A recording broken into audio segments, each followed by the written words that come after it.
What's with all the police trucks outside and the cameras everywhere, Jamie? Something happening? You know the butcher? Yeah. Well, the feds or whatever heard that he's gonna be here today, so they set up a trap. I realized in pure terror the entire concert was a trap set just for me. On the surface, I looked like a polite, well-dressed gentleman, but in reality, I was a killer. I only wanted to take my daughter to a normal concert, but something felt wrong very quickly. In this small venue, there were far too many police officers. I kept seeing men being pulled aside for questioning. During intermission, I took my daughter to the merch stand. I hoped to gather some information there. While chatting, I casually mentioned the heavy police presence. The clerk talked too much and let something slip. Well, the feds or whatever heard that he's gonna be here today, so they set up a trap for him. I immediately scanned the area. That was when I noticed every exit had been sealed. I went back to the clerk trying to get more details. He said he needed to grab something from the back.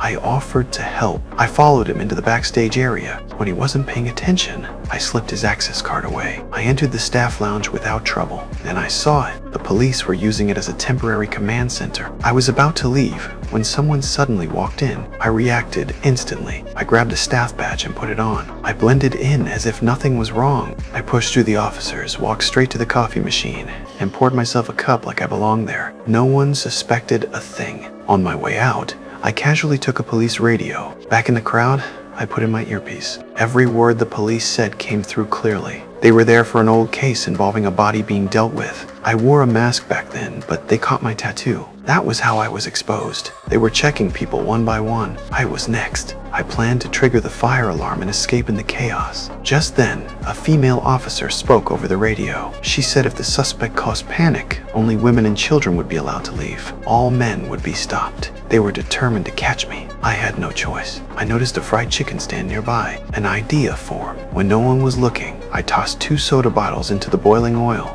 Chaos exploded instantly. I threw on an apron and sprinted for the stairs to the roof. The rooftop was empty. For a moment, I thought I had made it. Before I could even breathe, 2 police officers charged straight toward me.